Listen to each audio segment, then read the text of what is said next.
प्रिय श्रद्धालुओं, जय श्री कृष्ण, जय श्री राम, जय श्री राधे राधे, जय श्री महाकाल। इस प्रवचन में आपको श्रवण कराएंगे देवर्षि नारद और पर्वत मुनि का एक दूसरे की को शाप देना, राजकुमारी दमयंती का नारद से विवाह करने का दृश्य।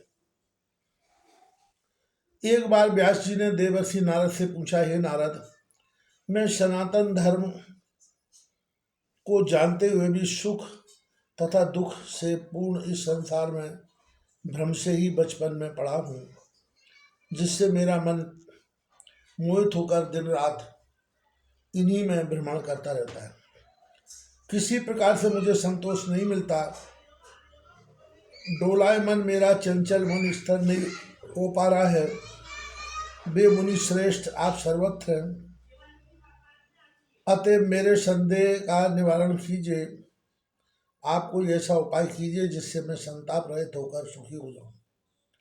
व्यास जी बोले, हे राजन, तब परमार्थवेत्ता नारद जी मेरी बात सुनने के बाद मोह का कारण पूछने वाले मुझसे कहने लगे। नारद जी बोले, हे पुराणवेत्ता व्यास जी, आप क्या पूछ रहे हैं? यह पूर्ण रूप से निश्चित है कि इस संसार में रहने वाला कोई भी प्राणी मोह से परे हो ही नहीं सकता। मोहन अंध कीन के ही को जग काम न चाव न जेही। ब्रह्मा, विष्णु, महेश, सनक, तमहा, कपिल, ये सभी माया के वशवर्ती होकर संसार मार्ग में निरंतर भ्रमण करते रहते हैं। लोग मुझे ज्ञानी समझते हैं, किंतु मैं भी एक बार सभी लोगों की भांति भ्रमित हो गया था। मैं अपना पूर्ण वृतांत बताता हूँ। हे व्यास जी, स्त्री प्राप्ति के लिए अपने द्वारा स्वयं उत्पन्न किए गए मोह के कारण मुझे पूर्व काल में महान कष्ट का अनुभव करना पड़ा। एक बार मैं और मेरा भांजा भगनीपुत्र पर्वत मुनि भारत वर्ष में को देखने के लिए देवलोक से पृथ्वी लोक पर आए थे। आश्रमों को देखते हुए हम दोनों साथ साथ पृथ्वी तल पर विचरण करने लगे।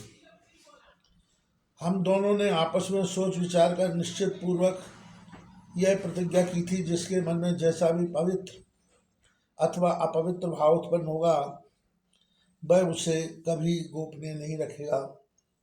ऐसी प्रतिज्ञा करके पृथ्वी लोक में विचरण करते हुए ग्रीष्म ऋतु के समाप्त हो जाने पर राजा संजय के स्वर्ण नगर में पहुंचे। राजा ने हम दोनों की भक्ति पूर्वक पूजा की और ठहरने के लिए चातुर्मास वर्षा के बिताते हेतु एक भवन की व्यवस्था कर दी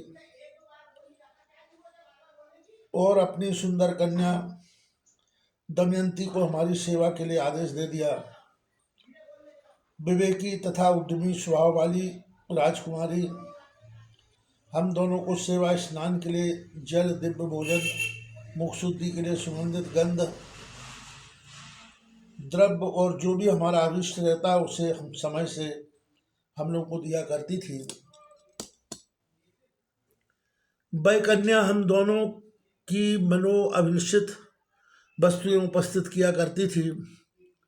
वह व्यंजन, पंखा, आसन तथा सैया आदि मनोवांछित सामग्रियों को उपलब्ध करा करती रहती थी। इस प्रकार उसके द्वारा सेवित होते हुए हम दोनों राजा संजय के भवन में रहने लगे। मैं हाथ में बीड़ा धारण कर उत्तम वर की साधना करके कानों के लिए रसायन स्वरूप उत्तम अत्यंत मधुर गायत्र शाम का गाद करता रहता था। मनोहर सामगान सुनकर यह विदुषी राजकुमारी मेरे प्रति अनुराग युक्त तथा प्रीतिमय हो गई और मेरी और मुनि पर्वत की सेवा में भेदभाव करने लगी। यह देख मुनि ने मुझसे पूछा, तब मैं लज्जित होकर कहने लगा, हे पर्वत, हे राजकुमारी, मुझे पति बनाने को उद्यत है। उसके प्रति मेरे मन में भी विशेष अनुराग भाव उत्पन्न हो गया है। ऐसा वचन नारद जी के द्वारा सुन कुपित पर्वत मुनि ने शाप देते हुए कहा, तुम अभी बंदर मुख वाले हो जाओ। में शाप देते ही तुरंत बंदर मुखाकृति वाला हो गया। मैंने भी मुनि को शाप दे डाला कि तुम भी अब से स्वर्ग के अधिकार नहीं रहोगे। पर्वत मुनि तुरंत वहां से चले गए। मैं बंदर मुख वाला उसी भवन में ठहरा रहा। वह राजकुमारी मेरे सेवा में फिर तत्पर हो गई। अपनी पुत्री दमयंती को कुछ कुछ प्रकट यौवन वाली देख राजा संजय के मन में उसके विवाह के बारे में मंत्रियों से वर ढूंढने के लिए कहा। यह सुन कुशल दंपत्ति ने पिता का अभिप्राय समझकर अपनी धाय के मुख से एकांत स्थित राजा से कहलवाया कि आपकी पुत्री दमयंती ने मुझसे ऐसा कहा है। हे धायोई, तुम मेरे वचन से मेरे पिता से कह देना। बाद में मोहित मैं महती वाणी धारण करके नारद का वर्ण कर चुकी हूँ, अन्य कोई भी मुझे प्रिय नहीं है। हे तात, मेरी इच्छा के अनुरूप मुनि नारद के साथ मेरा विवाह कर दीजिए। हे धर्मज्ञ, मैं नारद को छोड़कर किसी दूसरे को पति नहीं बनाऊंगी। अब मैं घड़ियाल तथा भयंकर मत्स्य आदि जंतुओं से शून्य, खारेपन से रहित, सुख से परिपूर्ण एवं रसमय नारद सिंधु में निमग्न हो गई।